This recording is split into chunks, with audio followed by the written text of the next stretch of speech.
ایک اور طرف تیسرے لوگوں کی رائے بھی سامنے آ رہی ہے، وہ ان کے اپنے مکاتب فکر کے ایسے لوگ ہیں جو کہتے ہیں کہ جو مرضی ہو جائے ہمارے مفتی صاحب بچ جائیں، ہمارے چھوٹے سے مفتی صاحب بچ جائیں.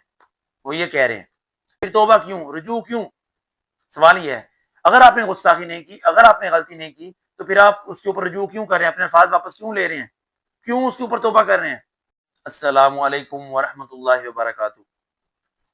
ناظرین، پچھلے دنوں مفتی سمر عباس اتاری حافظ اللہ تعالیٰ کے اوپر توہین رسالت کا الزام لگا. وہ حدیث بیان کرتے ہوئے کچھ انہوں نے ایسے الفاظ استعمال کر دیے جو نامناسب تھے. اب اس پوری صورتحال میں دو طرح کے لوگوں کی آراز سامنے آ رہی ہیں.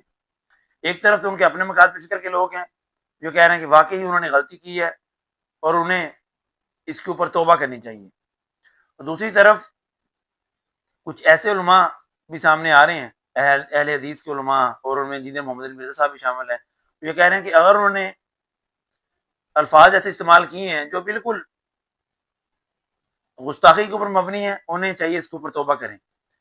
اب ایک اور طرف تیسرے لوگوں کی رائے بھی سامنے آ رہی ہے، وہ ان کے اپنے مکاتب فکر کے ایسے لوگ ہیں جو کہتے ہیں کہ جو مرضی ہو جائے ہمارے مفتی صاحب بچ جائیں، ہمارے چھوٹے سے مفتی صاحب بچ جائیں.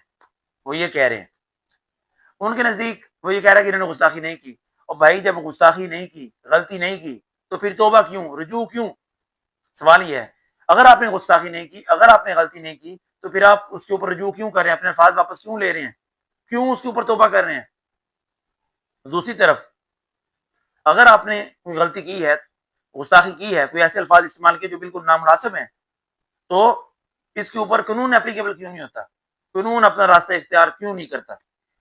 سوال یہ ہے. اور الفاظ بھی اس ہستی کے متعلق استعمال کیے جن کے متعلق قرآن کہہ رہا ہے اے محبوب صلی اللہ علیہ وسلم، بے شک ہم نے آپ کو بشارت دینے والا، خوشخبری سنانے والا، ڈر سنانے والا بنا کر بھیجا ہے. آپ ایسے روشن چراغ ہیں جو لوگوں کو اللہ کی طرف بلاتے ہیں اللہ کے حکم سے. ایک اور آیت مبارکہ میں فرمایا ما ضل صاحبکم وما غوا وما ینطق عن الهوى ان هو الا وحی یوحی، کہ ہمارے نبی نہ کبھی بہکے ہیں نہ کبھی بیرا چلے ہیں. نبی اپنے خواہشات نفس سے کچھ بات نہیں کہتے، وہ کہتے ہیں جو اللہ کی طرف سے انہیں وحی ہوتا ہے. قریش کا ایک واقعہ رسول اللہ صلی اللہ علیہ وسلم کے پاس لایا گیا تو لوگوں نے سیدنا اسامہ بن زید رضی اللہ تعالیٰ عنہ کو بھیجا کہ وہ آپ صلی اللہ علیہ وسلم کے پاس جا کے اس عورت کی سفارش کریں چوری کے اوپر. تو جب آپ صلی اللہ علیہ وسلم کے سامنے مقدمہ لایا گیا، اس صحابی نے آپ سے یہ سفارش کی، تو آپ نے کہا اے اسامہ، تو اللہ کی حدود میں سے ایک حد پر مجھ سے سفارش کرتا ہے، پھر آپ کھڑے ہو گئے. آپ نے فرمایا کہ تم سے پہلے امتیں اس لیے ہلاک ہوئی جب ان میں کوئی بڑا چوری کرتا تھا تو اس کو چھوڑ دیتے، جب کوئی کمزور چوری کرتا اس کے اوپر حد قائم کرتے تھے. پھر آپ نے فرمایا اگر میری بیٹی فاطمہ بھی چوری کرتی تو میں اس کے اوپر بھی حد قائم کرتا. وہ بیسیکلی ہمیں سمجھایا جا رہا ہے کہ آپ نے انصاف کے ساتھ معاملات کو لے کے چلنا ہے. سید فاطمہ وہ خاتون ہیں، وہ ہستی ہیں جو جنتی عورتوں کی سردار ہیں.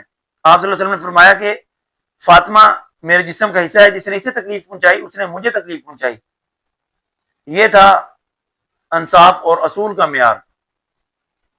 اگر دیکھیں مفتی صاحب اگر توبہ کر لی ہے، آئندہ انہیں چاہیے کہ اپنے الفاظ استعمال کرتے ہوئے یہ دیکھیں کہ وہ الفاظ ایسے تو نہیں ہیں جو بالکل نامناسب ہیں، اور اپنے لہجے کے اوپر بھی غور کریں.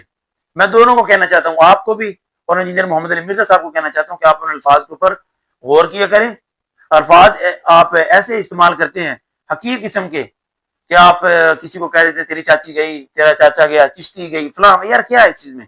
آپ ایک دین کے داعی بنے ہوئے ہیں تو آپ کو چاہیے کہ آپ الفاظ سوچ سمجھ کے استعمال کریں. اور مفتی صاحب کو یہ کہنا چاہتا ہوں کہ آپ یہ جو بازاری زبان استعمال کرتے ہیں، ننگی گالیاں دیتے ہیں، یہ بالکل نامناسب ہے. یہ ایک مفتی کا یا ایک عالم دین کا یہ اصول نہیں ہوتا، یہ اخلاق نہیں ہوتا.